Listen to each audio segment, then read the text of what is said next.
Oke, lupakan dulu deh soal harga, soal hype-nya. Hari ini kita mau coba kembali ke titik nol buat menjawab satu pertanyaan yang krusial banget. Kenapa sih Bitcoin itu diciptakan? Karena ini fondasinya, ini dasar yang bakal bantu kita semua ngerti seluruh ekosistem ini dengan cara yang benar-benar baru. Oke, biar benar-benar paham, kita harus putar waktu balik. Coba deh, kita bayangin gimana kondisi dunia waktu ide ini pertama kali muncul. Ini bukan cerita soal teknologi doang, tapi soal kegelisahan besar di bidang ekonomi dan sosial pada saat itu. Masih ingat tahun 2008? Sistem keuangan global yang kita pikir udah kokoh banget, tiba-tiba goyang, bahkan nyaris ambruk.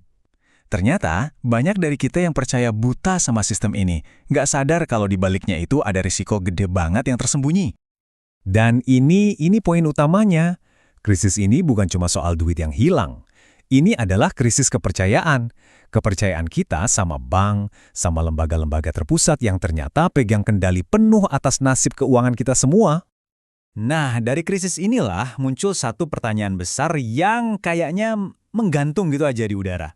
Dan dari pertanyaan itulah lahir sebuah ide yang radikal. Namanya Bitcoin. Bukan sebagai jawaban yang sempurna ya, tapi sebagai sebuah eksperimen, sebuah percobaan buat melakukan sesuatu yang sangat sekali beda. Tapi kan, punya ide doang nggak cukup. Ternyata, ada satu masalah teknis yang besar banget yang dari dulu ngehalangin lahirnya uang digital yang sesungguhnya. Yuk, kita coba bedah deh, apa sih tantangannya? Sebenarnya, ide soal uang digital itu bukan barang baru loh, udah banyak banget yang coba bikin. Tapi semua usaha itu ya, gagal total. Kenapa? Karena ada satu masalah mendasar yang nggak pernah bisa mereka pecahkan. Nah, ini dia biang keroknya. Double spending. Gini, di dunia digital, apa aja kan bisa di-copy-paste ya kan? Terus gimana caranya kita bisa mastiin satu koin digital itu nggak disalin dan dipakai berkali-kali, tanpa ada bank di tengah-tengah? Ini teka-teki utamanya. Nah, disinilah Bitcoin muncul. Hebatnya, Bitcoin itu bukan menciptakan teknologi yang benar-benar baru dari nol, tapi dia itu kayak ngeracik beberapa ide yang udah ada, kayak kriptografi dan jaringan peer-to-peer, dengan cara yang jenius banget buat akhirnya memecahkan teka-teki tadi. Dan di balik semua ini, ada satu nama yang pasti kita semua pernah dengar, Satoshi Nakamoto. Nah, tapi disinilah ceritanya jadi unik banget. Sampai detik ini, nggak ada yang tahu siapa Satoshi itu. Apa dia satu orang, atau mungkin sekelompok orang. Identitasnya hilang begitu saja, ninggalin misteri besar. Dan ini poin yang paling penting. Fakta bahwa Satoshi itu anonim dan akhirnya menghilang itu bukanlah sebuah kelemahan. Justru itu adalah sebuah fitur. Itu sengaja didesain begitu. Kenapa? Supaya sistem ini bisa jalan tanpa pemimpin, tanpa ada satu orang pun yang bisa disetir atau disalahkan. Jadi perannya Satoshi ini krusial banget. Dia yang bikin konsepnya, bikin software awalnya, terus dia lepasin ke publik buat dikembangin bareng-bareng. Tapi mungkin kontribusi terbesarnya itu justru langkah terakhirnya. Dia menghilang. Dengan mundur, dia memastikan ciptaannya ini nggak akan pernah punya bos dan bisa jalan sendiri selamanya.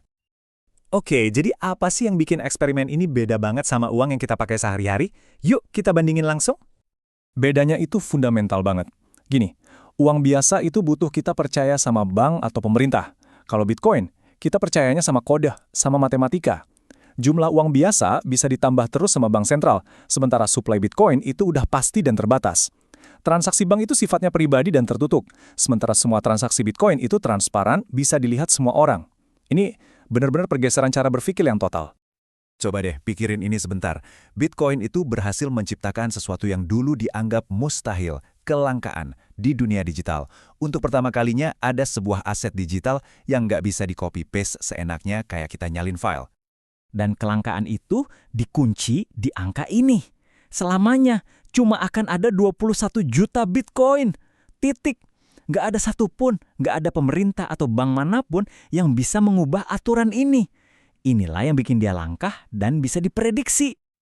Oke, sekarang mari kita lihat gimana posisi Bitcoin di dalam ekosistem cryptocurrency yang lebih luas. Analogi ini pas banget sih. Coba bayangin seluruh dunia kripto itu kayak gedung pencakar langit yang tinggi banget. Nah, Bitcoin itu bukan gedungnya, tapi dia tuh fondasinya yang super kokoh di paling bawah. Tanpa fondasi itu, gedung ini nggak akan pernah ada. Jadi, kenapa sih disebut fondasi?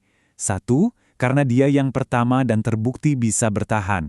2, dia yang netapin standar soal desentralisasi dan kelangkaan. 3, dia jadi patokan buat ribuan proyek lain. Dan yang terakhir, buat banyak banget orang, Bitcoin itu pintu masuk pertama mereka ke dunia ini. Jadi, ini mungkin poin paling penting yang perlu kita pegang. Bitcoin itu bukan solusi ajaib buat semua masalah di dunia. Dia itu sebuah eksperimen teknologi dan sosial yang bisa dibilang berhasil banget, yang memaksa kita semua buat nanya lagi, sebenarnya uang itu apa sih? Dan gimana seharusnya kepercayaan itu bekerja? Nah, ini membawa kita ke pertanyaan penutup. Kalau kita sepakat Bitcoin adalah fondasinya yang kokoh, pertanyaan yang seru justru sekarang. Inovasi, sistem, dan ide-ide baru apa lagi yang akan kita bangun di atas fondasi ini? Masa depannya masih terbuka lebar.